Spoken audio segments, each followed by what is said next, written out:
international is going to affect our legislation and the lives of the people and international relations and our bilateral and multilateral relations. I think these are some of the questions that will be creeping up as we make the presentations. I understand that the presentations are on different divergent topics, some of them incredibly, interesting as it appears, and it might appear that, well, how come it is related to international law? Motorcycle ride, what it has to do with international law. So you see, very interesting areas. And let's see, I'm pretty sure that the presentations are going to be very interesting.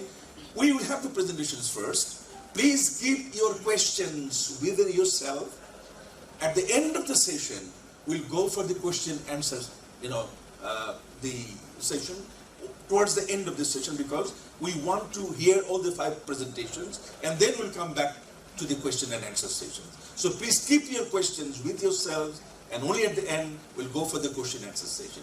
I think that works well with all of us. Thank you very much for giving me this honor of chairing the session. And now, let us call the first presenter. The connections between sea level rise and the law of the sea. For this reason, my presentation contains, you see that in this image, we have internal waters, yes? We have also territorial sea, contiguous zone, exclusive economic zone, and finally, continental shelf. In this maritime zone, so coastal states enjoy different degree of sovereignty, sovereign right, and maritime jurisdiction. And the outer limit of this maritime zone are measured from the baseline here. In this image, we have different numbers. We have 12, 24, and 200 nautical miles. All of these numbers are determined from the baseline. And according also to the growth and customary internationally the baseline, the normal baseline and the straight baseline. For the normal baseline method, it's very simple because Article 5 of the growth provides that the normal baseline is the other method. The straight baseline was for the first time employed by Norway in a very famous case before International Court of Justice, the fishery case in 1951. Coastal state can draw the straight line, joining different specific base points on low water line along the coast and maritime feature just in front of the coast. This method has been codified in 1958 Geneva Convention. Article 7 of UNCLOS set out also several conditions to draw the straight baseline. Significant impact to this maritime limit and jurisdiction. In general, we identify 4 major impacts of sea level rise. The shifting of baseline and maritime limit, diminishing the right and jurisdiction, water line can move landward. And for the straight baseline, the base point can be totally inundated under the sea level. So that means this may affect the location of different outer limit of maritime zone. This maritime limit can also move landward. And consequently, the waters that previously were part of territorial sea, here you can see it, become part of exclusive economic zone. And similarly, the areas that previously were part of exclusive economic zone become part of the high sea. That means the right and jurisdiction of state will be diminished as a result of sea level rise. In any case, coastal state possess different maritime features, including 3 major types of maritime features: low tide elevations, islands, and rock. According to Article sustainable growth. Low tide elevation is a natural area of land which next to the dozen cooperative. The traditional governance approaches have been less and less effective, which require find a governance paradigm in the regional and global levels. Compound governance is guided by global issues, takes the public consultation as the way and good governance as a goal. Specifically, we should start with the following compound governance mode. The firstly, establish the concept of community with a shared future, reach a consensus and warning or risk social. Secondly, cultivate the multi-governance body of the international community to build a comprehensive governance structure. Thirdly, improve the international mechanism based on public consultation and enhance its legitimacy and operability. Finally, rationally examine the influence of non-foreign powers and coordinate their relations to prevent confrontation and annihilation. But coming to Asia, what is Asia's take on GI? Because in trips agreement, we have not seen the voice of Asia being heard. But coming to after the trips, in the Doha Ministerial Conference, there were some voices from the developing countries in Asia. And that voice was for the extension of GI protection to products other than wines and spirits. Because TRIPS provides for a special protection for wines and spirits. Coming to Asian countries, here the interest is more than wines and spirits. We have the general interest of protecting agricultural products and also handicraft products. So that is where we have the potential market. Coming to agriculture, we know that most of the Asian countries, especially South Asian countries, are a part of a great civilization which has immense connection with agriculture. We have unique methods of agriculture. So we have many products which are having specific qualities because of this unique style of agriculture. But today it is a reality that we are facing the issues of climate change, and because of climate change, many agricultural products, agricultural GIs, the quality of many agricultural GIs are being altered because of rare alterations caused by climate change, which affects the microclimatic conditions and also many other rare features. So as a result, what happens is, once the quality of a GI changes, how can we further protect it? Because the GI is always associated with the reputation of the product, interlinked with the quality. So once the quality is altered, and coming to Nepal, Bhutan and Maldives, they are able to come up with a students' legislation. In Sri Lanka, they have a specific IP protection law which provides for GI protection, and in that way they are protecting GIs also. But climatic changes, they are able to explore. They have issues with CO2 and having many challenges regarding the climatic changes happening over the last decade. So in Asia, at present, we are having our national legislations in member states are not addressing GI. Maybe only in few countries we have recognized GI as a sewage and risk system for protection of the farmers. Especially in the developing countries, developing economies, it is very important to protect the rights of the farmers.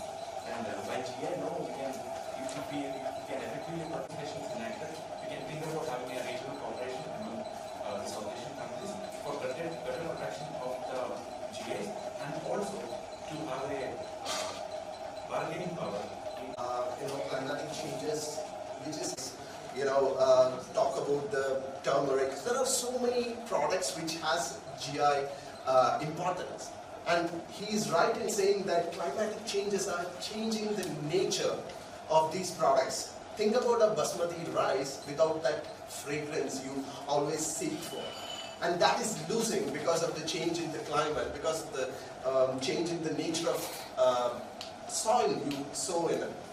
So these need to be addressed very importantly, and his point that we need provisions under the GI law to include those adaptations or changes which are happening in our particular products. So thank you so much, Anatu, and we will head to the next, and we'll have him speaking while you have any questions thrown to him. I just want to see whether Ms. Smriti Raturi is around. And thank you very much for attending this conference and for listening to me. First, I'd like to clarify the title of my topic. You see that tackling climate change displacement in Bangladesh, the role of the sun. So before formulating this topic, one thing I had in my mind that was if I have any problem or any sufferings, then to whom I can seek support first. Then the first thing came into my mind that my neighbor will respond first, or I'll be informing my neighbor to seek assistance or help. So in case of any big incidents or big disaster or scenario, usually people, they look to other people, those who are around them. So neighbors or the people, those who are connected, they actually respond to any type of danger or disaster. So considering this practical scenario, I was thinking that that South Asia is one of the affected region due to climate change, and if you want to seek any assistance or support to international community, then we need to consider regional organizations or organizations very much active for those places, and also would diversify the supplying source of natural gases to China. Right now, the two largest supplier of natural gases to China, one is Qatar, one is Australia. And Australia has diplomatic problems with China, as you all know. And Qatar is in a region that is probably not stable. Middle East is this sort of unstable place. And so this is why this is important, and also promote many related industries. And for Russia, is the Arctic region actually contributes 11% of Russian GDP. And right now, as Russia is, the Russian economy is suffering due to the sanctions from the West, the Arctic exploration can significantly help the Russian economy. So, and second thing that this can bring to us is further division in the international stage on the topic of climate change. Right now, what we see is that Donald Trump, who don't believe that climate change is an issue, is probably the largest problem to us if we want to solve this issue. But in the future, things will be more nuanced. So this is a picture of Maldives. If I'm so how do you see that? How do you factor that into your analysis? And one last comment to the last presenters. My key takeaway from your presentation is, if someone asks me, yesterday was an India-Pakistan match, who won? I would probably say both won, and we all won. I guess that would be my takeaway from your presentation. Thank you. Thank you. Counseling to them. So there is a link anyway with me somehow. Same way, like as Sweta has asked about the presentation is like on the part of the IGOs or international organizations. You didn't find any positive aspects? Because I am also teaching international organization to my student. So there are, it's like we are agree with your point of view of riders and necessity. Why is happening and why is growing even. But even though there are some points that's like we are looking forward on the part of like SARC somehow is stumbling, but like BIMSTEC is going up. So there is a kind of one thing like always we need as a kind of globalized, in the globalized context, the role of international organization. Yes, there is maybe correction as required or more responsibility matter need to be fitted on that point. But like how you judge on that point, that's one question for him. Another thing is like about the matter related with the our colleague from China. That's he presented about the social work. So I just want to maybe clarify on the part, like that social work is an academic course he's talking more, or it is related to the work of the NGOs and civil society in Nepal and China. Because if that is a academic course, then I think like we didn't have to talk on more on that, because what he presented is really we appreciate. But if you on the part of the civil society work and the NGOs work, because I also involved in the context of Chinese NGOs working over here. And Chinese government has recently developed a manual for the Chinese NGO to work in Nepal. So that means like that is another way that Nepal-China relation is going up with the social work related with the direct involvement of Chinese NGO in Nepalese context. As an NGO, they registered, 2 are already registered, and more are in the way to register and work in Nepalese context. That is the one, just kind of one information. That's why I want to clarify on that. And the last one is like thanks with and the great you tried with the sports and like this new dimension in the international sports law, and you try to go on that. You see all the positive things. Why didn't you talk about the satyabaji? Why didn't you talk about the satyabaji and like the bad thing within the cricket, bad thing within the football? Like we have faces in the Nepalese context also. Our football captain was arrested because of some of his malfunction within the he lost the game because of the money sector. This is a phenomenon that also come on the part of the cricket. Or because I don't have enough time, and because when we talk about the legal effect of sea level rise, we have many problems. Not only the law of the sea, we have also other problems in international law, for example, the migration. Okay, but in 10 minutes, I just focus on the law of the sea and just maritime limit. And your case, the case of Bangladesh is very, very exceptional because during the third conference on the law of the sea from 1973 to 1982, so we have discussed about this case, and finally we insert one paragraph of Article 7 in the UNCLOS, UN Convention on the Law of the Sea. And according to paragraph 2 of this article, so when we have the presence of a danger or other natural conditions, the coastline is highly unstable. That is the case of Bangladesh. And in this case, the base point may be selected along the furthest seaward extent of the low water line, and notwithstanding subsequent regressions of the low water line. That means we can adopt the fixing base point and fixing baseline irrespective of the regressions of the coastal line. That is the case of Bangladesh, but in our opinion, is only need, even we accept it can be unruly at the end, and that can bring us harmful result ultimately. This perspective was the necessity to bring that particular reference. Thank you for the sincere question. If I go back to, if I approach to Sheta's question, if I'm representing and excluding all others, including the NGOs, even international non-governmental organizations like Amnesty International. What you said me to also, that is what enlightening for me to appreciate the challenges of such organizations. I'll try to cope this particular idea into my paper. Thank you very much for that. And definitely UN and others, they are having challenges. Again, that reference I'm taking into consideration, say, yes, UN has challenges, but the point where I'm approaching to is how far UN is working on to avoid that negligence element. How far organizations are caring that whether they will be, since they know they will not be charged, so perhaps they have sort of indifferent attitude in their making rules and activities. That is why the point perhaps I overlooked. Thank you. And the third, invite Assistant Professor Raj Kumar Sandhu from University of Jammu, India, as a remarkable speaker. According to him, though I don't believe, so we have remarkable presenters from China also, from Sichuan University, from Leshan University Trans-Himalaya. Always an honor to speak in front of Professor Yuvraj.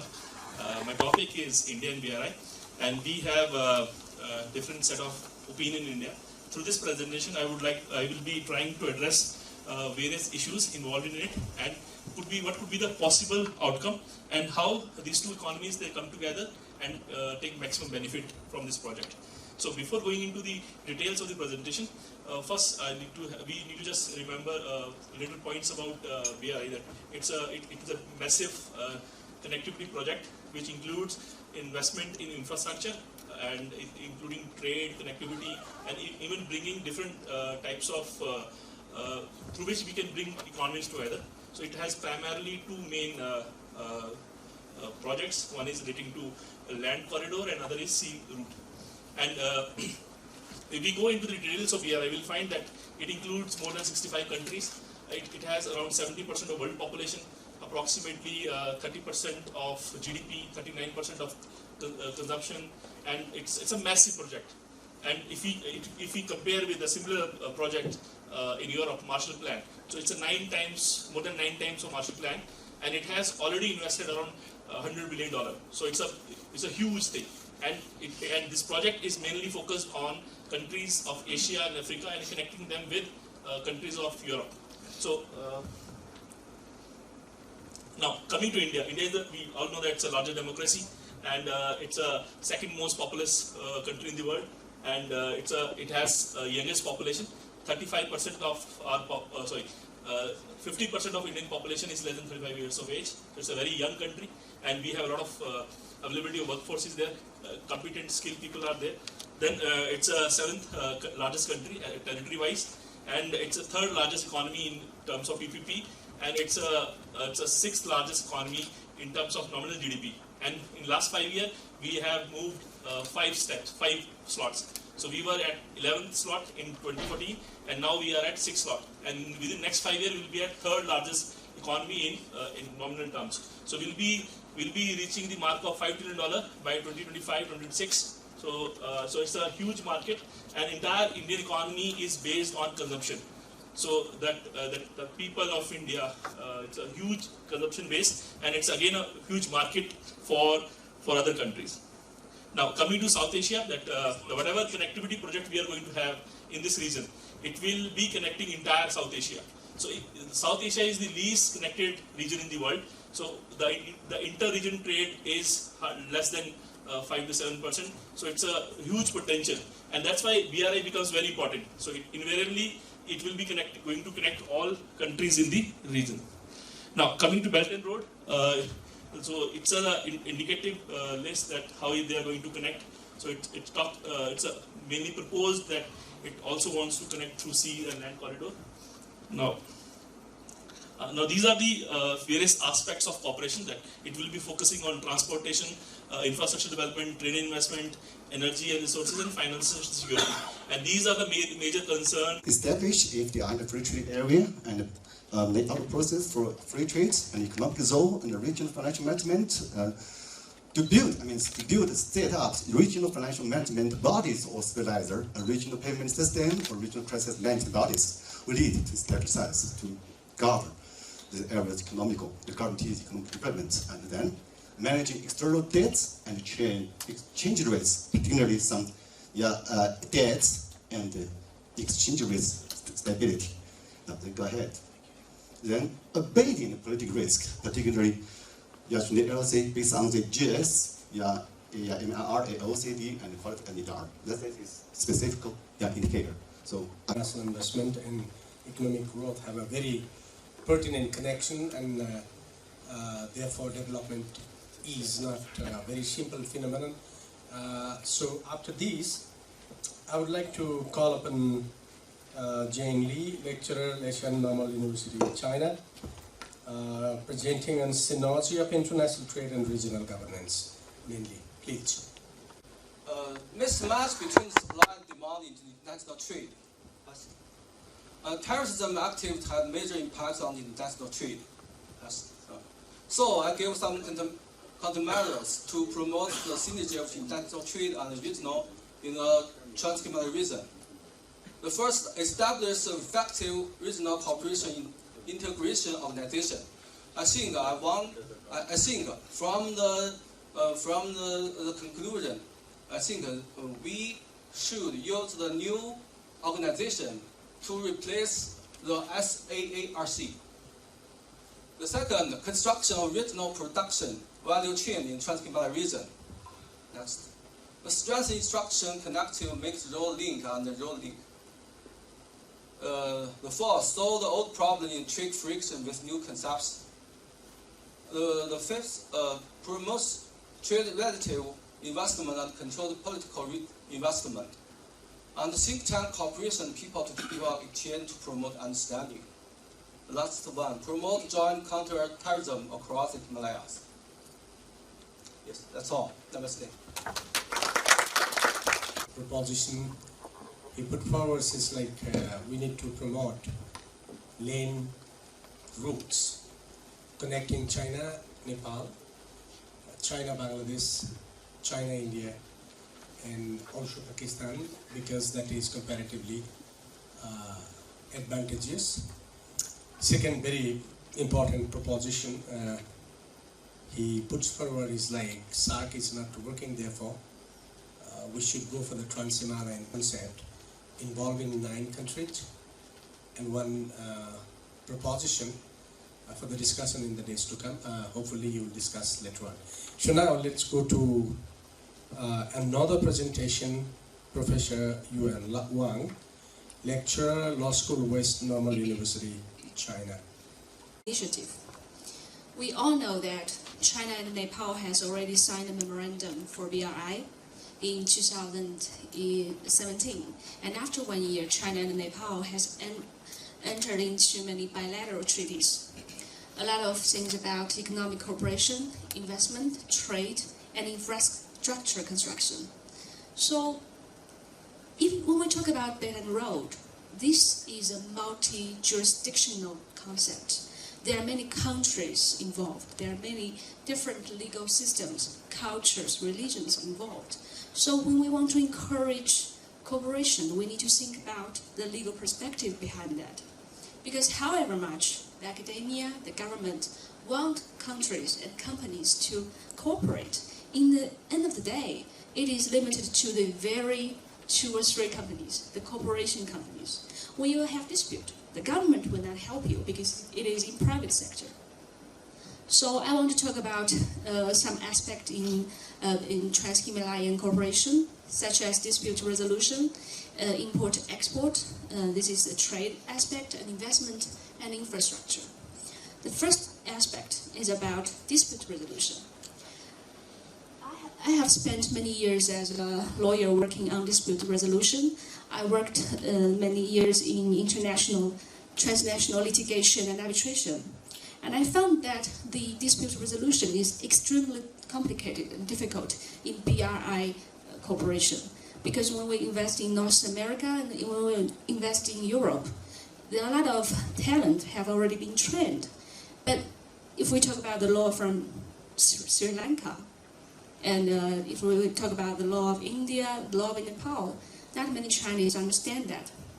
So that was the reason I went through a lot of difficulties to help companies to get international litigation process, which is very painful. Luckily, both China and Nepal are parties to New York Convention. New York Convention is the convention about recognition and enforcement of international arbitration awards. So as parties, if a Chinese party and a Nepal party have an arbitration agreement when they started to cooperate in a cooperation general agreement, they have ability to settle their dispute through arbitration, and the word will be carried out, the judgment will be carried out in each country as the judgment of the Supreme Court. So this is extremely helpful. And the second perspective is about import and export. Nepal is a country that suffers from huge trade deficit. Nepal has to import a lot because the industry allocations inside this country, and the export is very small compared to import. So China has already been actively participated in this area. China has signed many memorandums and agreements with Nepal to encourage Nepal's export to China. For example, recently China has agreed that 95% of all Nepal products can enjoy tariffs-free when they export to China. But this is one-sided. I have been thinking on this because I was helping a client to export something to India, from China to India, and we have found out the tariffs is quite high, something like 30% tariffs. That will increase the price of the product. So at that time I was thinking, Nepal is considered as this trans-Himalayan corridor. If Nepal has free trade agreement with both China and India, and we can use Nepal as a vehicle to export and import between China and India via Nepal. There is a very wealthy Chinese tycoon. His name is Li Jiacheng. He said that when you carry a piece of butter from a refrigerator, and you carry it back, you get some oil on your hand. I think that is a kind of interesting notion.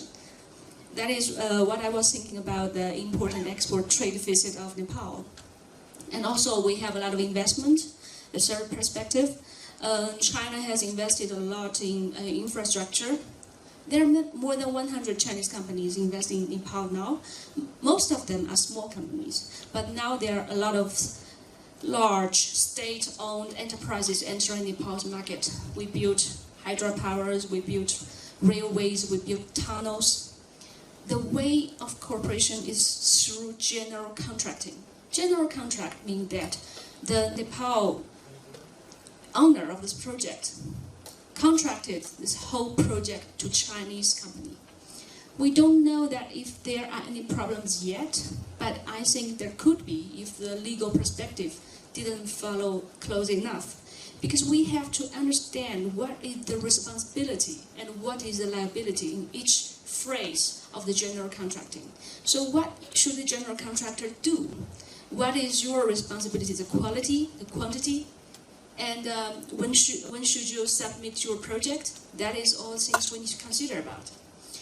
And the last thing, without having laws adequately reformed to meet the international demand and to Shites' need, actually, we do invest, but we come into tangle of legal crisis.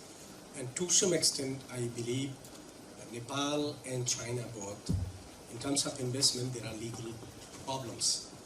And there are claims and counterclaims.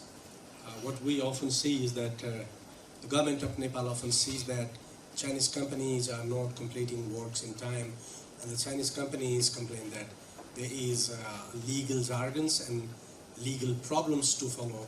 Therefore, this is not a mistake of Chinese company. The main cause is that we have not seen what are the laws. Therefore, I've been proposing to Trans-Himalayan Center and Professor Wang also, we should immediately translate laws into respective language and help the businessmen to understand and find out where are the problems. Institution like Kathmandu School of Law and Himalayan BRI and Development Office Council, a think tank, very powerful think tank in Nepal, can lobby the government for making necessary improvement in legislation. So we came quite early to development infrastructures, and now we are thinking the legislation, little bit awkward, but we have to improve it as soon as possible. So now we would like to go to very young ladies, Shraddha Khanal and Pranjali Kanel, BLLB. The title of our paper is BRI a catalyst to propel social transformation and economic development in South Asia? Throughout our presentation, we will be dealing with three issues. First, what is BRI and why BRI in South Asia? Second, the prospects and hurdles for the success of BRI in South Asia. And third, the possibilities to bring all the South Asian countries together to join this regional connectivity. Moving towards the first issue, The regional connectivity and the prosperity is not a single dream of a single country, that is China, but rather it is an open and inclusive partnership opportunity to make South Asian dream a reality, to make the economic development and social transformation a common destiny and shared future. Principally, BRI has 5 principles. First is policy coordination. Second, infrastructural connectivity. Third, financial integration. Fourth, people-to-people connection. And fifth, unimpeded trade. So, BRI, as stated by Prayag Khanna in his book, The Future is Asia, and he writes about Belt and Road Initiative, and I quote, that it is the most significant and the biggest event in 21st century. The report of 2019 of the Office of Leading Group for BRI states that it is a platform for economic cooperation, not a project of geopolitical and military alliance, or it neither differentiates between nations on the basis of their ideology, or neither it is a zero-sum game. In this line, we move towards the second question: why BRI in South Asia? Historically, we know that the old Silk Road spirit that connected this part of the world to Central Asia, and there was expansion of not only trade but also culture and religion. So in 2019, the modern Silk Road concept is the revival of that old Silk Road spirit that put forward a successful and prosperous future of South Asia. With this reality, we put forward the reasons why BRI. First, BRI is very important for South Asia to unfold deadlock and to create an environment of trust for economic partnership. Second, BRI is very important for regional consensus and initiate cooperation among not only government but also people of South Asian countries. Third, BRI is important for inclusive globalization and mutual interdependence based on the spatiality and unique position of the states, not based on their sizes. And fourth, BRI is for the people. It is upliftment of the standard of living in this region. So, based on this, in our paper, we put forward 3 prospects for it.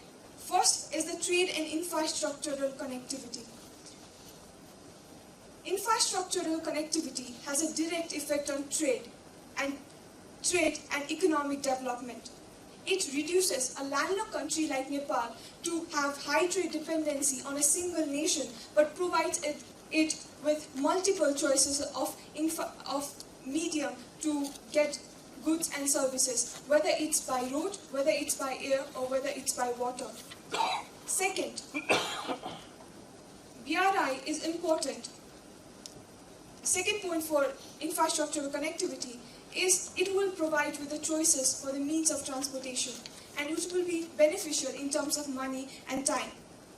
And third, in this point, is that it will have access to major markets in this BRI influenced regions. So the local production will also get access to the large market, which is very beneficial for the developing countries. The second prospect is about investment and financial integration. BRI is very promising to bring high investment to the state, even the investment in smaller projects in the state. And third is about culture. As I've already mentioned about connectivity and commerce, I will focus on culture, and that is the principle of people-to-people connection. There are 2 approaches to connect this region. First is in governmental level, in economic cooperation, and second will be people-to-people connection, building an intellectual collective wisdom in this region. So after 5 years of this initiative, there is still hurdles to make this make this BRI successful in South Asia. So the reasons behind it, what are the major hurdles that we identified, are the lack of commitment of South Asian countries. BRI is not a magical potion. It needs cooperation of all the countries to make it successful.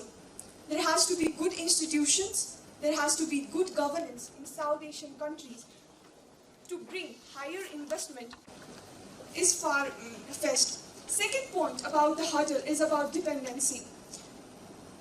In the BRI project, there is lack of transparency about the interest of loans. And I would like to give you all example about the story of Sri Lankan government that bashed the debt loan of China.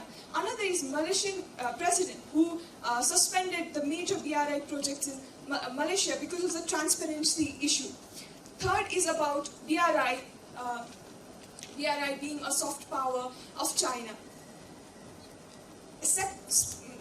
Skepticism about of this BRI project is about China having the ability. It is a rising nation, so it has the ability to persuade other countries without force and coercion and involve foreign policy. To the South Asian nations' development in terms of social transformation and economic development. Now we come with the final question. The question that we have tried to address in our paper is if China or if the project BRI is a catalyst to bring forth social transformation and economic development.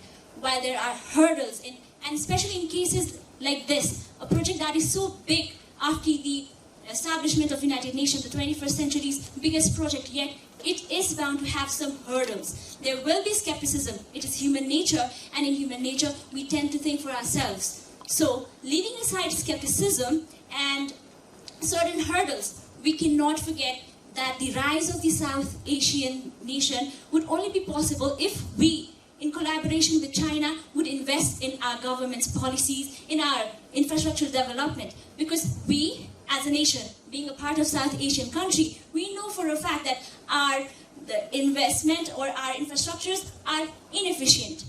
And to make us prosper in the context of economic and social transformation, collaborating with China and in terms of BRI would be a very viable project. Furthermore, we cannot forget the aspect that the rise of Chinese economy came out in a very peaceful manner. There were no conflict, no bloodshed. It was a very peaceful transition of its economic development. So when we look forward, or when we look into China's aspirations and we articulate its intent, we see that China does want to help. It does want to create a global prosperity in terms of South Asian region, South Asian countries, and China. Thus, with this, we would like to end our presentation saying that China, and especially BRI, indeed is a catalyst to prepare social transformation and economic development in South Asian region and countries. Thank you. And these hurdles have been already found non-existential. So new generation should also read books, not only Google. Goo and Gull is very different thing. So depending on Goo, especially girls, so you have to read more books. Otherwise, presentation was very good. Now I would like to invite Chintamani Raut, International Law and Development Addressing Poverty in Asia. Which I will touch it because the important part we are all missing since morning, and governance. And I will not speak about only economic development, and I will add also the socio-economic development, because since morning we have been giving tribute to the Professor Madhav Menon, and it will be the best and befitting tribute if I add to the socio-economic development. Because when you talk about the economic development, so unless you bring a social parity, and economic development cannot be achieved.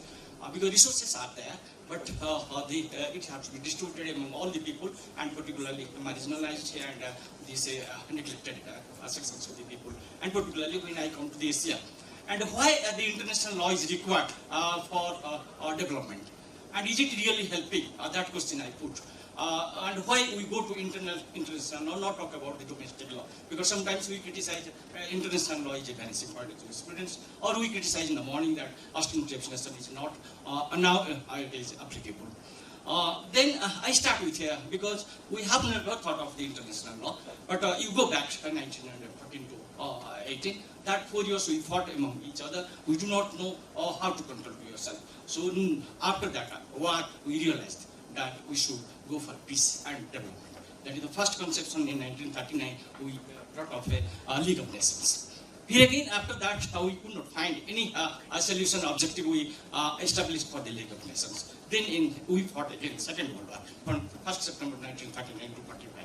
Here again, the whole world, they thought of no, we should not develop, we cannot develop without this peace and prosperity. So UNF has come. United Nations organized in that 24th October 1945. So what it has achieved? That is, today we have to analyze the teachers of the legal education, and that we have to focus whether it is social justice, because we define that it is not a legal education, as Professor Madhav used to say, so it is a justice education. So to whom we will give justice? At the poor and these marginalized sections, the vulnerable sections, and many of them. You see, 20% of the resources of the world, we only poor are enjoying, and 80% of the percentages of the resources are enjoyed by only 20% of the rich. So there is a gap in between rich and poor, and until now we have not given justice to the women also.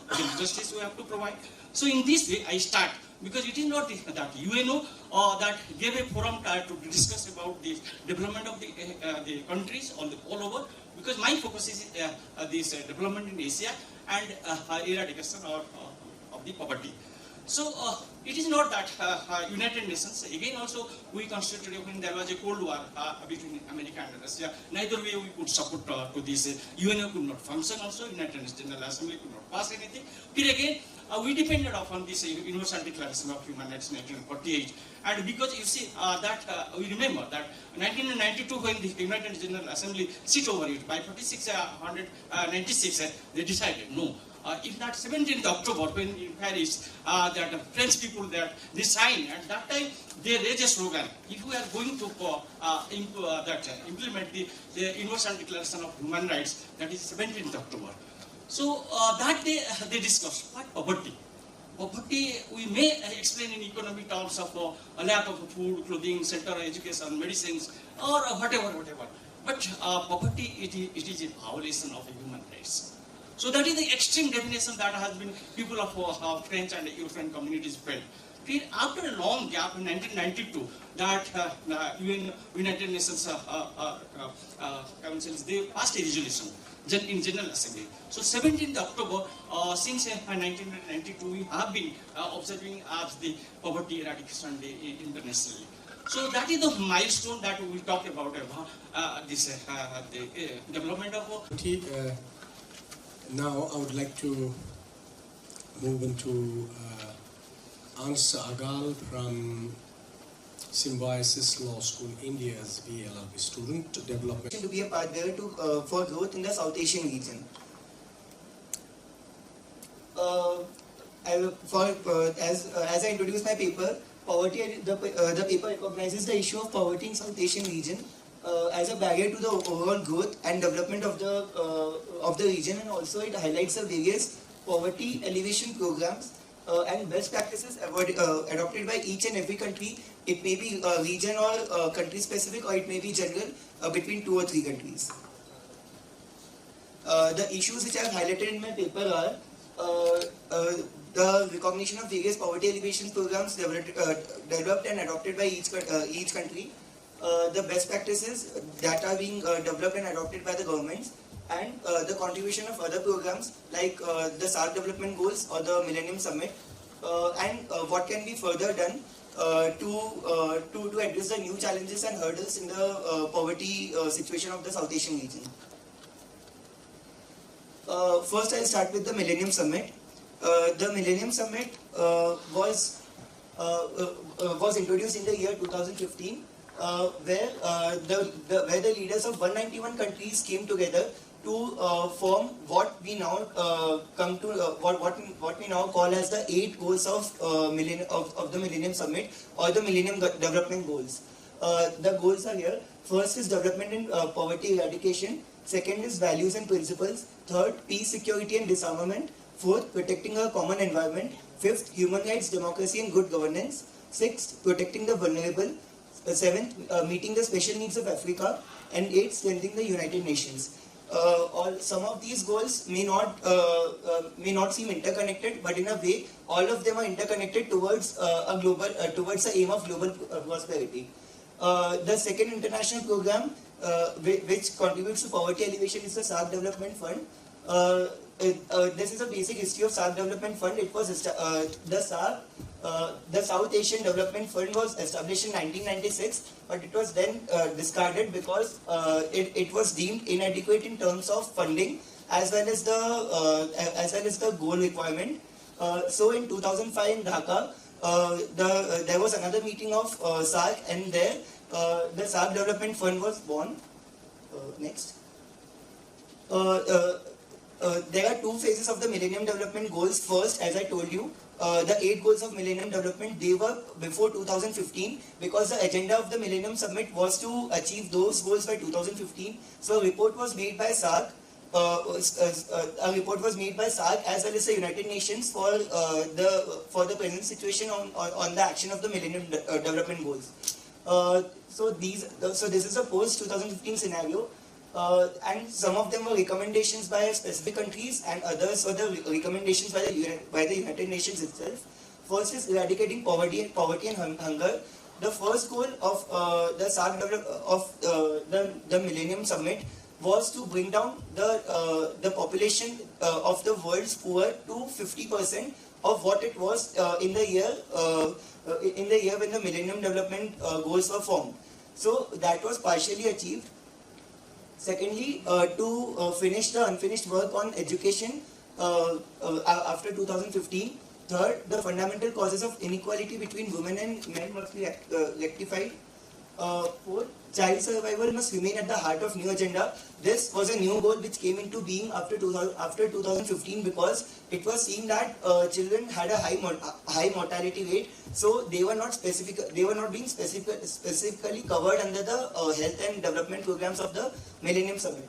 Fifth, improving maternal health. Sixth, strategic efforts on health must be expanded in the post-2015 scenario. These 3 goals, the 4th, 5th and 6th, they are different in a way that the 4th goal specializes on children, 5th on women, and 6th focuses towards the general health scenario of the whole poor population. Next. Now, this was a new concept introduced by some countries. The concept of best practices, in essence, are those practices which are developed by one country, and they are very effectively adopted by another country, and these practices must be spread around so that other countries may benefit from the research and development of one country's best practices. Now I would like to go country-wise.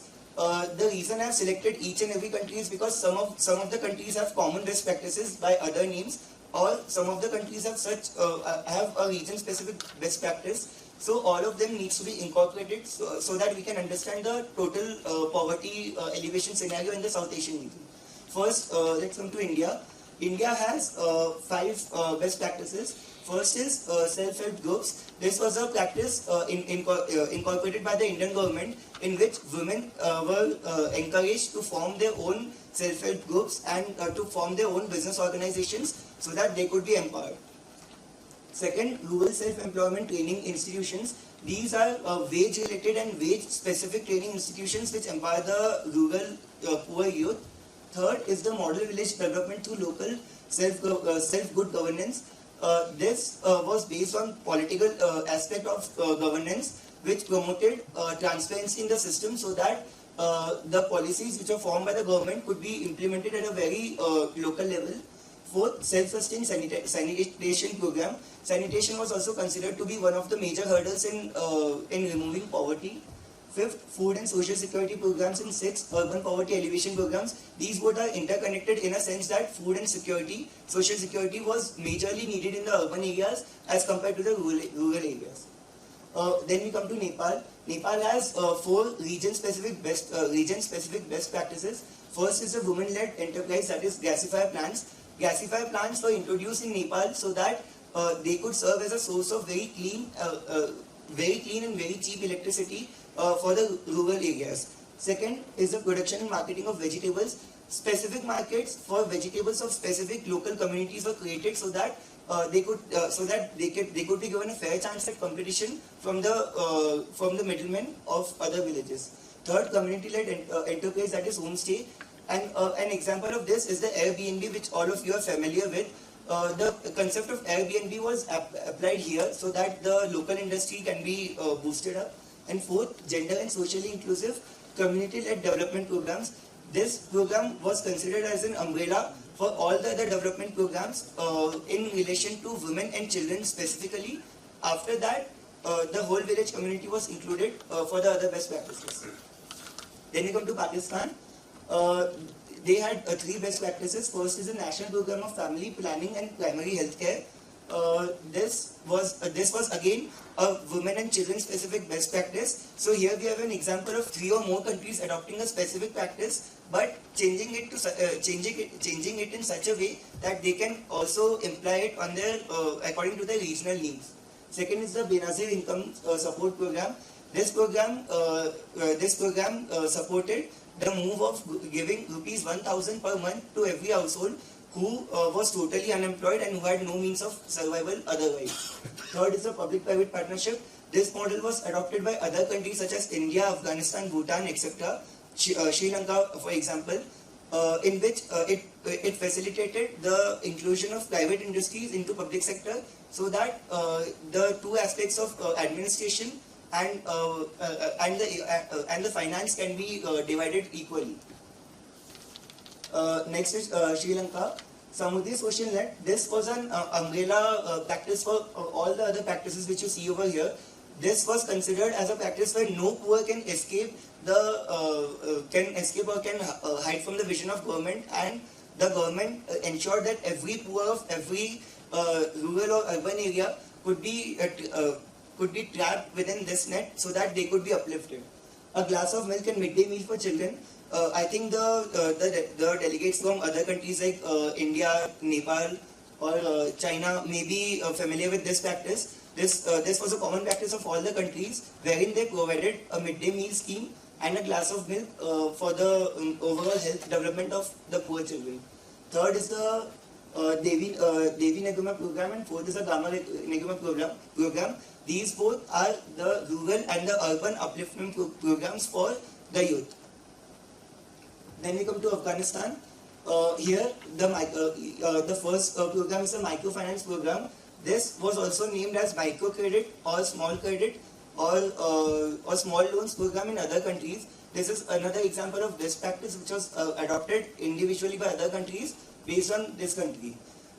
It enabled banks to give loans, short-term small loans to small and medium-sized enterprises so that they can overcome the basic hurdle of sourcing the capital or the raw materials for goods, etc. Second is the National Solidarity Program.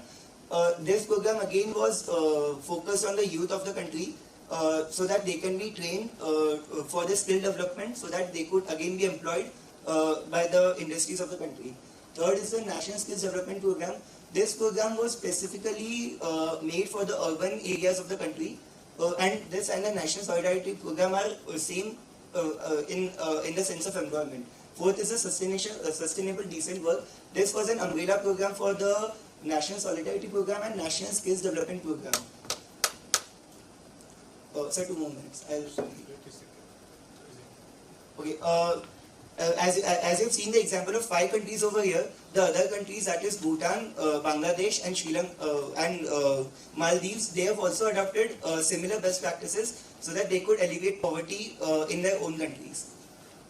Then I'll quickly come to the recommendations.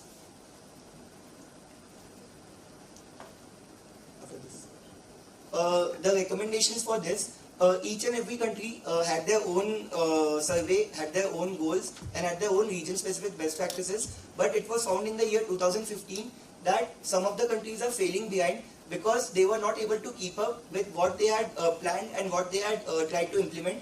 Another report was made in 2018 and a similar problem was found. So the first suggestion is reassessment of the current practices so that they could be again developed and they could be developed in such a way that the poverty alleviation programs are actually implemented at the ground level.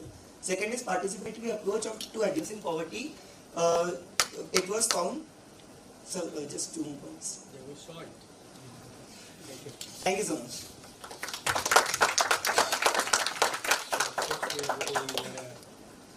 Time off. I quickly invite own engine to create knowledge regarding system of law and system of justice. Therefore, I would like to welcome you again. This is an assembly. We want to make it happen in the right time without much delay. So, we already have sent the draft constitution for you. It's a very simple document. And also the memo that we have in here right now is a very small segment that we could make assemble with little efforts because initiating itself is a big challenge in the beginning because we are not known to many of us who would be the very important member in the days to come. So it's a very simple constitution that have been saying to you. We, when drafting this constitution and few days before, a couple of us sitting and looking into it, we also thought, let's make it more simple. Because the simple constitution, the charter, whatever we can say, may help us to do, and in the second General Assembly, more number of people will be there whose ideas needs to be reflected also. So we can carry on a lot of changes in the second Assembly. So we thought that let's not try to be perfect in the beginning, because if we try to be perfectionist in the beginning, then we will make more mistakes. So this is with you. If you don't find any very objectionable kind of thing, very objectionable or non-working provision or hurdle to make this institution, this organization go ahead, or it is somehow not inconsistent with the general practice of human being, then we can point out and we can make change. Because this is all hard efforts that we have been here in a very little time to proceed with. So let's not try to be perfectionist to one idea. Let's not try to be very legalist, because we lawyers have a practice of finding more positive than negative. That's a culture that we have been trained in the past. If we find that kind of thing, let's do it. Otherwise, you are encouraged to point out some positive notes and some difficulties or hurdles that might be there in the charter and remove it, so that we can pass it and then we can further. We have to have an executive council to be nominated or elected today. So I would like to declare the floor is open for suggestions, critical suggestions, and also positive thoughts to be inserted into the charter. Thank you very much. Anyone who'd like to have at least the basic features of the draft? In that case, I just request Ravi, if you could just give an idea of the basic provisions of the draft constitution, for us to just remember, refresh our minds. Professors, it would be abbreviated into AALP and would be called as ALP. Now, the object and purpose of this association is, I think, clear with everybody. Since yesterday's inaugural conference, we have highlighted that the core idea behind it has to be the Asian value and the Asian tradition system that we want to bring in. Now, what it is going to do is also clear in terms that it is going to organize and support comprehensive exchange of ideas, Then it is also going to be organizing the conference and seminars and workshops, fostering the inclusive academic partnership, which is very important. Academic partnership in South Asia and other countries in the Asia is lacking, and there's a need for working more integrated system. So AALP would work towards fostering and trying to include that. Then we would be undertaking publications, and also we would be furthering various agendas as and required by the association, as and when the time arrives. Now, resources and funds is an important issue, where how does the association work? Now, the primary funding of this would be the membership fees, which we will be receiving from the individual members along with the institutional founding members. Now, there are two criteria in it. One is the founding institutional member. On that account, we have Kathmandu School of Law has generously supported the initiative and would have funded USD 5,000 as the institutional founding member. Along with the other second partner, which is the foundational member in this, is the promise has come from Guru Gobind Singh University in India. Professor Kamal D.P. Singh is here, so they are going to fund USD 5,000 to the association and would like to be the founding institutional member of the association. Other than that, we have 4 other institutional partners, in which we have 2 from Pakistan. One is Pakistan Institute for Peace Studies, which is represented by Muhammad Ismail Khan, he's there at the back, along with another institution called International Islamic University. Now, International Islamic University, the chairman of the university was supposed to come yesterday night, and unfortunately due to some work he could not, but they have also supported to be the institutional member. Along with Lausanne Normal University from China, Trans-Himalayan Center, Professor Liu Zhong is here. They have supported us to be the member in this venture which we are going towards. Now, all these institutional members will be funding USD 250 per year. It is a yearly funding which will be coming from these other institutions. Then the funding would be coming from the memberships, and then it is, as the association develops, we can look for funding elsewhere as well. So it's been enumerated in the Article 3 of the association. Now, as regards the admission and membership, it is clear that it has to be the academic interest, and it has to be Asian scholarship. Academic discourse is very important for engagement in the Asian Association. Now, as regards the geographical criteria, for institutions is Asia alone. So Asian institutions can be part of it, which includes Asia Pacific, of course. Now, as regards the individual members can be from anywhere around the world who have any connection with Asian studies or undertaking Asian studies, or are interested to do research on Asian studies. So they can be part of the association, even though they would not be coming from the countries in Asia, but they could be from any other countries. Now, other part would be the patrons of the association. That would be decided at a later date. Important dignitaries and senior individuals would be nominated or requested to be patrons for the association, so as to grow as an association with them.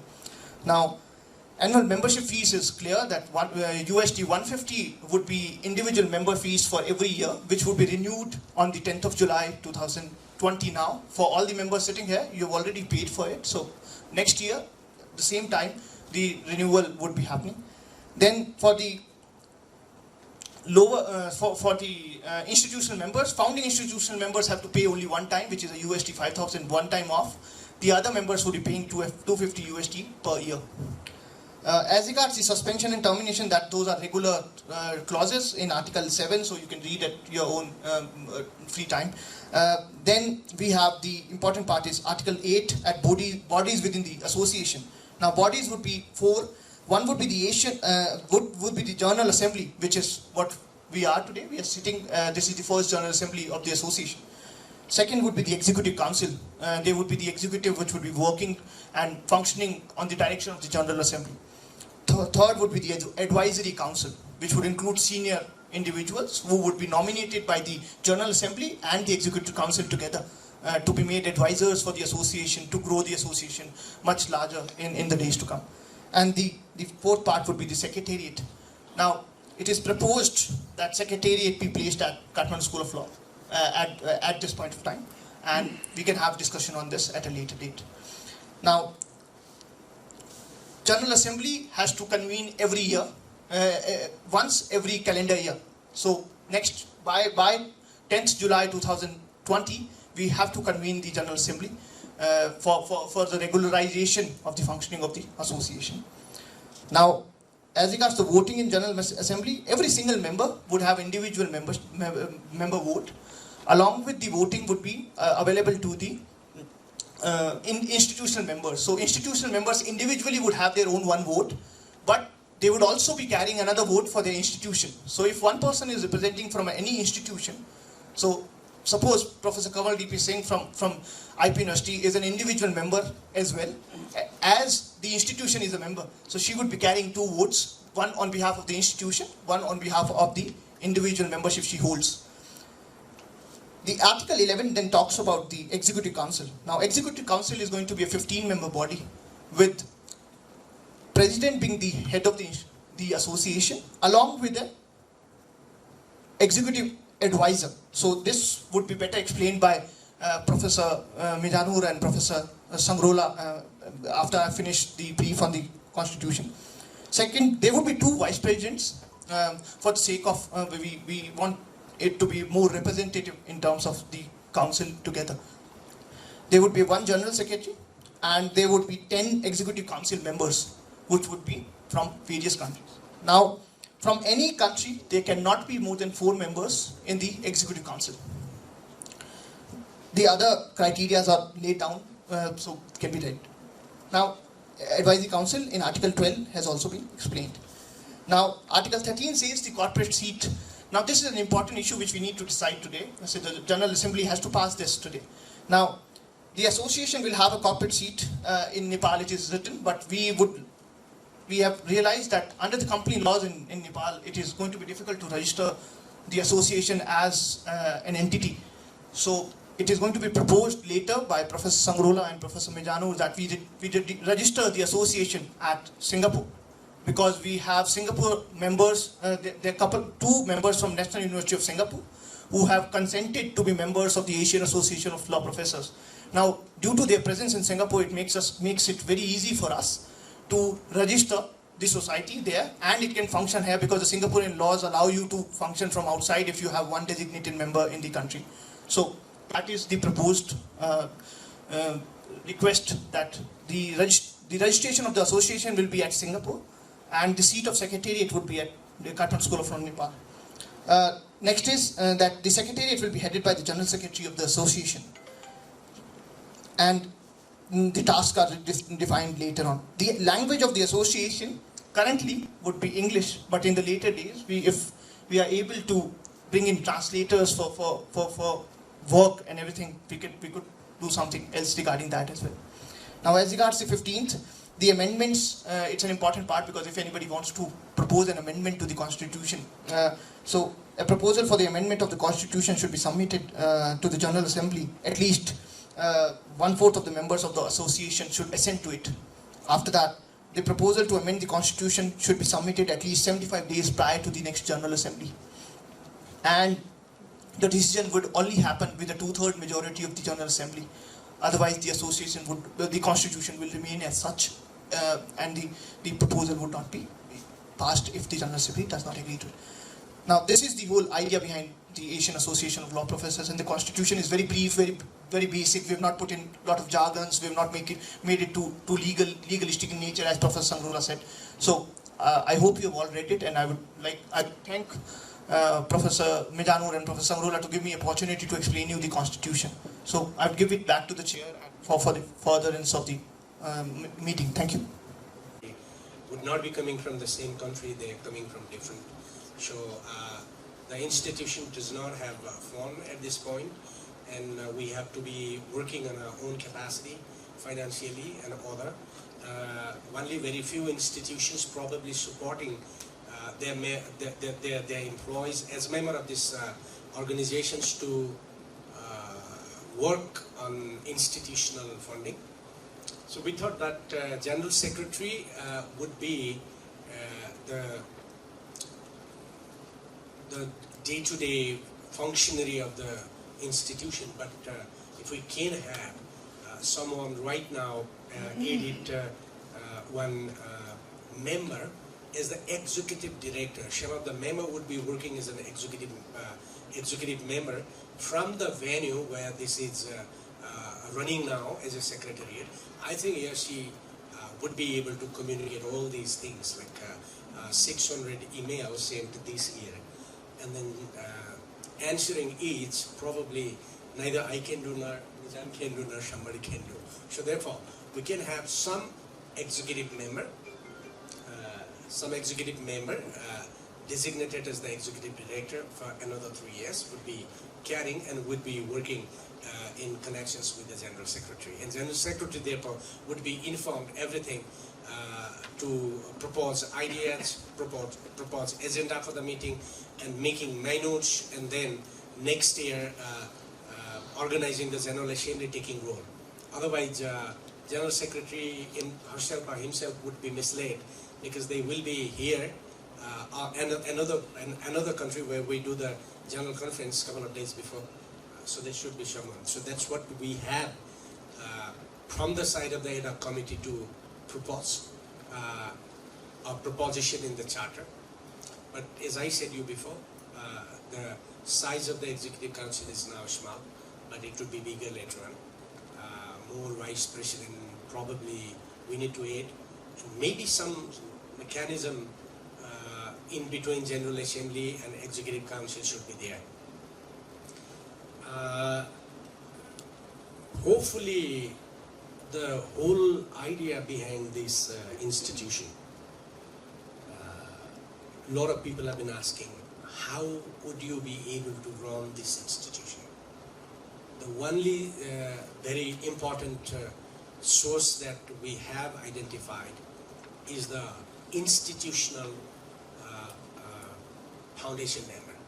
If we have 50 institutions who pay $5,000 US and remain as institutional member with one board, I think we have a substantive amount collected which we can use, the interest award we can use for the general activities. And then we have a membership. Once we will have 500-600 membership across Asia, the money would also be big. So financially, we would be able to work. That's how. And then, like we discussed yesterday, journals, publication, and a lot of other proceeds would be coming. Therefore, running would not be very big. And then somebody was making a joke in the meeting this even morning. We should not be worried about having this institution, because we have two big Zens of Asia are with us, China and India. Too much money is there. Sure, this is just a joke, but this is also very important joke. Okay, there are 1,000 institutions in India, almost 1,000 institutions of law in China, Vietnam, lot of institutions also. So if we work, I think meaningfully, we can work. Most of the institutions founded so far, they become a kind of political platform. But we should be very careful not to make it a political platform, but an academic platform to do research, journal. Money would be definitely generated by that way. So with this, I mean, we would be happy to have your comments, including the last proposal that we made to you. If we are aspiring to become an Asian organization, should we really have South Asia specifically mentioned? We can avoid it. That's my personal opinion. We can be Asian. That is fine. Then it was a South Asian small meeting, so we didn't actually have a mandate to talk about Asia. So that is strategically. So, but this is how, I mean, we have to make the change. So this is exactly what. It's not going to be a South Asian, it's going to be an Asian. Otherwise it will look like more equal among the equals. Yeah. You know? We know that, yes. Just to extend my thanks to the people who worked behind it, and though it is a draft one, but as you told, it is a baby, but we have to give it a ground and place and life. So during the presentation that Ravi also clarified two of doubts of me, which I was thinking to add it. The first one is the registration part, and as he is clear, if Singapore country comes forward, then it is a good one.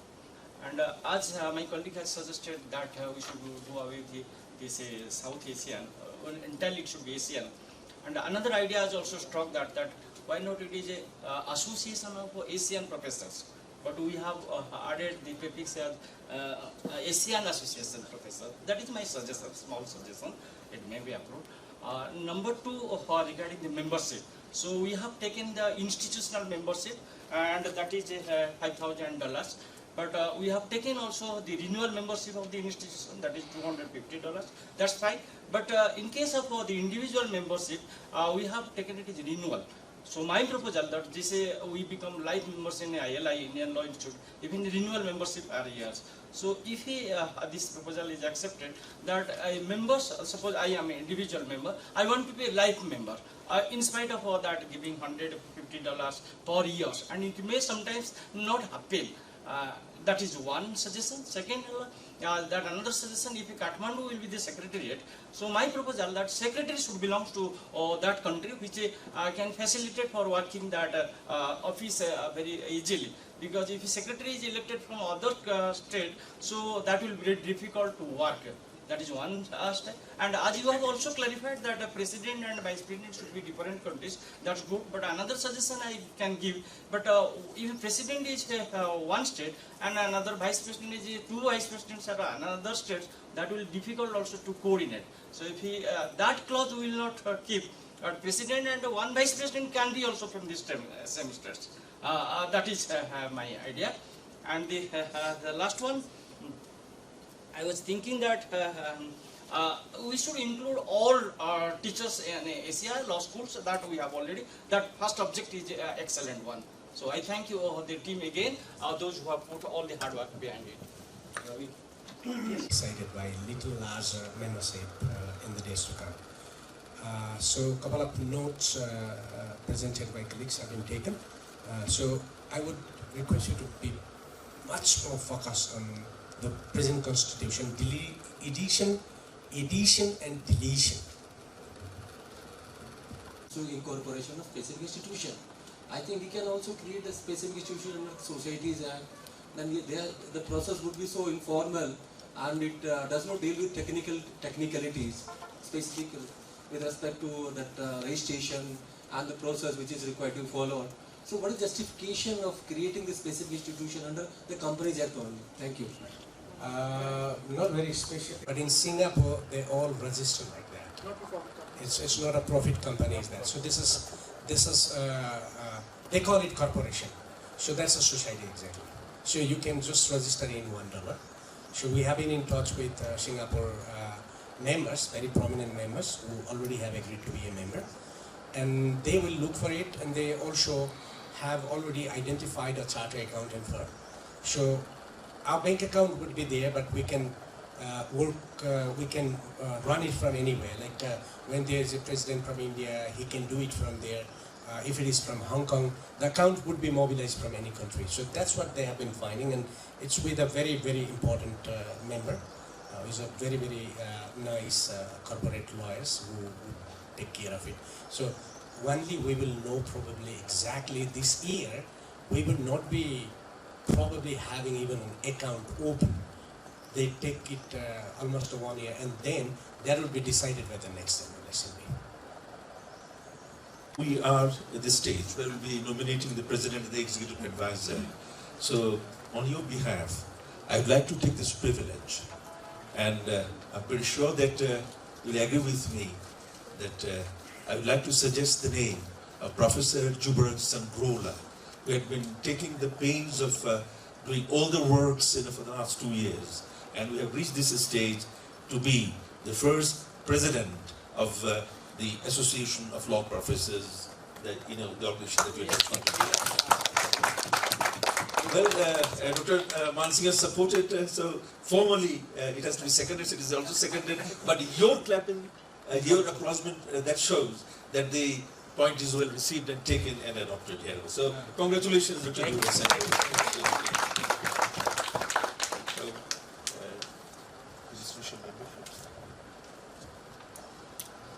Vice President.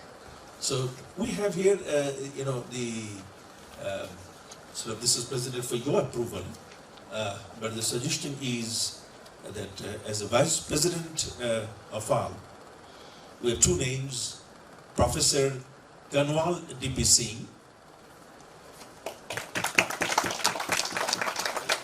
and Professor Liu Jungrong, so from India and from China. So both are well-known professors who are there. So should I take this you know, applause as a thank you. The General Secretary, Dr. Upma Gautam.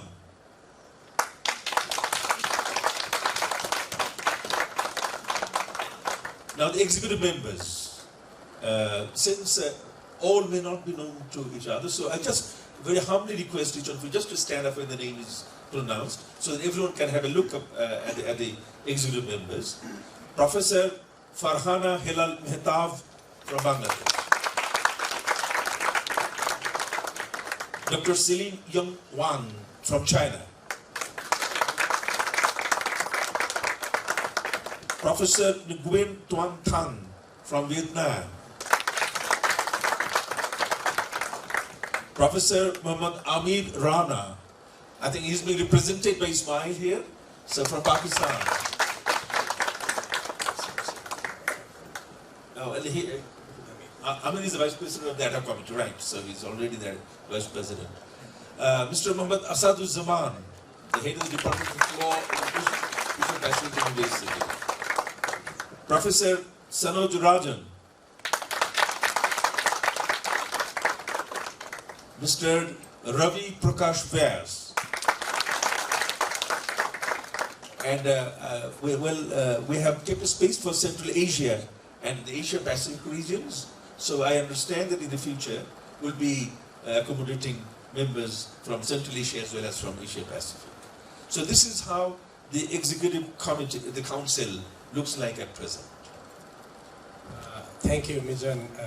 I actually experience is very difficult to work, though I initiated this concept a couple of years before with Mijan and some colleagues in Bangladesh and India. And we met 2 years before in Kathmandu. There was a very nice enthusiasm to take, but we already left a couple of friends because many people have been engaged with a lot of things, and these professors of law, many of them have two hats. They do practice and they also teach. So they are more busy. Anyway, we have come to this point. We did also a small research why some institutions do not work. Why there is a politics of an institution. Number of institutions were evaluated and examined, and some institution doing very good work, some institution not doing very good work. A comparison was made with like 10, 12 organizations, and then what we found was like if executive committee, executive council is monitored by equally powerful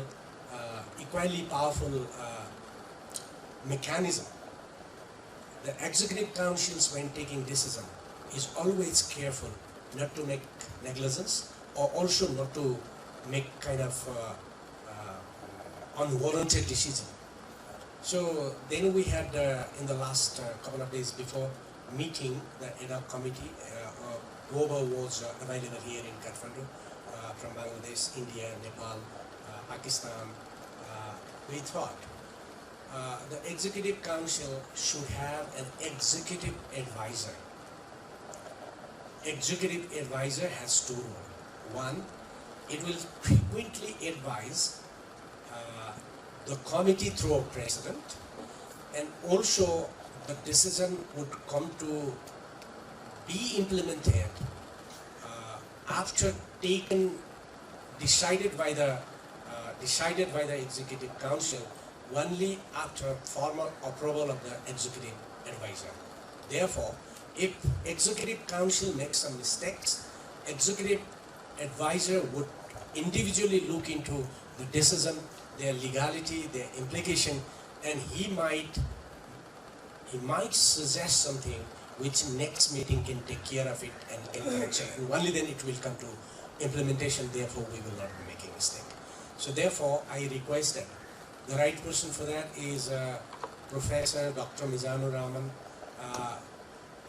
He is a great personality in South Asia. He is not only from Bangladesh, therefore I never say that Mizan from Bangladesh. He is from everywhere in South Asia. He is a very professional teacher of law. Dhaka University is known by Mizan, not the Mizan by Dhaka University. So when we say that Dhaka University, oh, that is Mizan's university. That's the kind of thing. So this is dedication of the work that he has put into it. That's one reason. Second, he served 2 times as a chairman of the National Human Rights Commission of Bangladesh.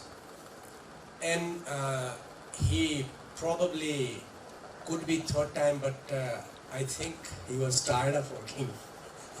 It was also not very good for 3 times to work. I mean, too much working in the same institution is not good. So he retired. He, in Bangladesh, runs a program, summer human rights school, generally in September, October, where like residential school in Kathmandu called International Residential Program on Economic, Social and Development Rights, focuses on economic and development rights, but summer school in Dhaka focuses on civil and political rights. Not necessarily, but focus is there. So this program has been almost 20 years and has graduated over 1,000 students already. So he is known for that. Most of the judges, lawyers, and very intellectual person working in Dhaka, in Bangladesh, come from this organization. So they learn dedication, non-corruption attitude. So this is actually Madhav Menon's Bangalore University and Nijan's Elko of Summer School and myself, ESDR, these 3 programs. We didn't meet individually. These 3 programs met and we came to know each other exactly. So that was a confluence that we made. So I would like to propose your nominated president to take this request accepted to Mizan, the executive president, executive advisor. So this would therefore a very important institution. So thank you very much for that. So now I definitely can share that. With Mizan I can work. With DP Kanwal DP Singh and with Lu Jun Rong, I can work. And since Ravi is there, I should not be working in computer. He works. Sure. But then there's one thing, we just agreed. We agreed that we'll have an executive director, in addition to the general secretary. And believe me, the way that I found Ravi working behind the scenes and in front of the scene all the time for the last 2 years, and I'm sure that many of you probably are also overburdened with the messages and the mails and the reminders from Ravi. So I find no other person, I can think of no other person right at this moment to fill in the position of the executive director of the association rather than Mr. Ravi. So may I propose So Ravi is an executive member with executive director position. Maybe he is working too hard over the last 10 days. He has learned to be very angry sometimes. This morning I was escorted virtually. And maybe probably people get tired, then they become angry. We had a little fight this morning, and also evening. So with this, this part is also completed. Informal suggestion from my side is that it would be nice if delegates from each country start thinking making a chapter in respective countries. If they cannot be very big in the beginning with the same philosophy that we are doing right now, 9-10 people's small chapter, maybe in the next meeting, probably in June or July, if all the members involved in chapters could be here, the institution will start walking, taking help up the wall that I said yesterday. So this is my kind request. This is not President's instruction, but this is a request. That would be very good. I would also urge at least to pay attention to those members participating in this forum, because we all are the founding participants and member at this stage. Not to be excluded, because this is a big inspiration that we all have. Nepal has already initiated the process, and I think though it's not necessary to declare here, but I think they already have done it. So they will declare after some time. So with these, I think this part is also comes to an end. What is next agenda is like institutional membership. So there is one institutional member right now. We have already paid the money, Kathmandu School of Law, and then we have institutional membership in a process of approval with Vice Chancellor in Guru Govinda Indraprastha University. We very much can approve. I think it would be when Kanwal Division is there, something will definitely happen. That I know that. Yes, sure, that's a word. We have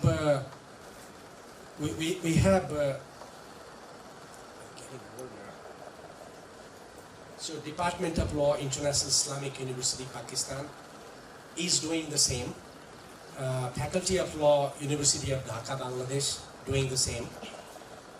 Center for Trans-Himalayan Studies, Malaysian Normal University, China, has done the same. Pakistan Institute of Peace Studies, Pakistan, and USLIS Guru Govinda Singh Indraprastha University, India. So these are the institutional member associated. So the meeting calls to approve the list, so we can be we can list them as the institutional member, and we encourage all of you to be institutional member also. We have Raj here. When he speaks in Jammu Kashmir University Law Faculty, things happen. So maybe within a couple of months we will be hit. And we have Muhammad Mustafa from Prague University, and hopefully rapidly it will come. That we can definitely say. And then Asia Pacific University Law Faculty, the head of the department is already there. So we will be there. So a lot of important people are there, so we can expect in the days to come. So do we think that this is approved? Can I have a clapping? So this is also. So we have individual members that you already know who you are. Registration has already been done. We will give you the letter of approval of the membership by the time this afternoon. We will be making the identity card with your photo. It takes some time, and we will send it to you, the membership number, because the members who are here right now they are the foundation member actually. So their registration would be done accordingly. Everybody has already signed it here, okay? So total 86 members, including all countries. So we can also approve them. So I would like to call upon esteemed members to approve the individual membership also. Okay. Finally, the Executive Council approval by the General Assembly. If you clap, then we start working Executive Council. So now I am the President of... Okay. We can hear the different voices. Yeah, of course. Yes, power is very important. Okay. So we have a draft resolution before you. A couple of take with us, and also to give to the media. Media is waiting, so there is a draft. This we may suggest more. We can delete, we can add, we can add the point also. So I would like to read it, and then you can go line by line that way. On the 10th day of the month of July for the year 2019, having convened the first General Assembly, hereinafter the Assembly of the Asian Association of Law Professors, resolved to establish the Asian Association of Law Professors, hereinafter AALP, as a meeting point for law schools, scholars, and academicians to unite for collaborative learning driven by a sense of interdependence. Promote integrated research to enhance deeper understanding of Asian laws and justice systems. Conduct seminars, conferences, academic exchanges, and other learning platforms as deemed necessary periodically to promote dialogue. Encourage innovative research and methods of teaching in the Asian region. Facilitate understanding of diverse legal system and effective practices by encouraging translation of judgment and jurisprudence developed by judiciary of Asian countries in various languages. This is number 5. 6. Promote publication of academic scholarship, especially among young academicians of the region on issues relating to social justice. Number 7. Advocate for revising curriculum and designing pedagogy informed by contextual societal realities, challenges, and windows of opportunities in Asia with an aim to promote social justice. 8. Promote an understanding of international law that reflects the voices and values of Asia, including our discourse on international relations and politics. Lastly, internalize globalization within a human face and envision a shared future by promoting post-colonial scholarship in international law. This is all.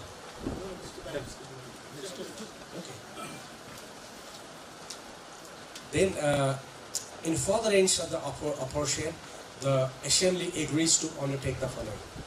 Conduct annual conference with the participation of scholars, academics, students, primarily from the field of law. Establish country chapter in different countries to coordinate and promote objective activities of AALP. Third, envision and work towards creating a joint master program in law through a consortium of institutions. Develop academic exchange program at all levels, including faculty exchange between member institutions. 5. Develop regular student exchange program between and among member institutions. 6. Brainstorm periodically innovative platform to promote scholarship in law and development and other interconnected issues. Facilitate assistance for doctoral research and visiting research between partner members and member institutions. Design visiting fellowship program for legal scholars. Promote internship opportunities for law students. Publish scholarly articles and book regularly. Create a blog for partner members and member institutions to contribute to debate on contemporary issues on law and development with a special focus on international law and concerns and scholarship of Asia. Only the word that I suggested forgotten is like conducting a moot court, Asian moot court on international law, so that's my suggestion also, and then this is for you to discuss on and add and delete.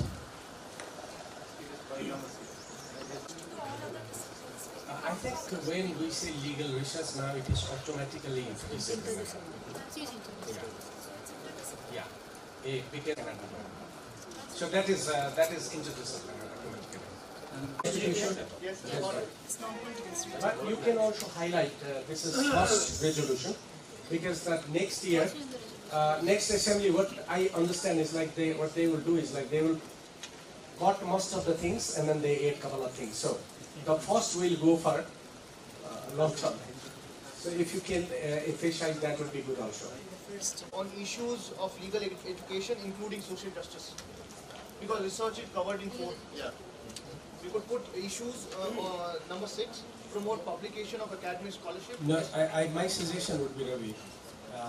Edison, should we take it that we pass the resolution also? Thank you. Sure. Our job is done. Take cards, notes, and gifts if somebody has to give, and then hug and do everything. We will wait for the timing to guests to come, and then we will have the closing session. And right after the closing session, you will have a beautiful cultural program in here. So very good students, young kids are going to come and dance for you, so you can enjoy. At least we will not make you unhappy. That's my promise. Yes, congratulations. Thank you. Thank you so much. Couple of housekeeping announcements. Individual members who have not done registration and have not paid the registration, please pay it after the meeting is finished. One. Second, tomorrow morning there are a lot of transfers to airport for the international delegates. Now it was written in the invitation letters to each one of you that we would unfortunately not be able to provide the return airport transfers. So we would request you to please talk to the hotel reception and book your return transports for tomorrow, because we would not be in a position to do that because of the logistic issue. Yes, ma'am. We did talk to the hotel reception. Right.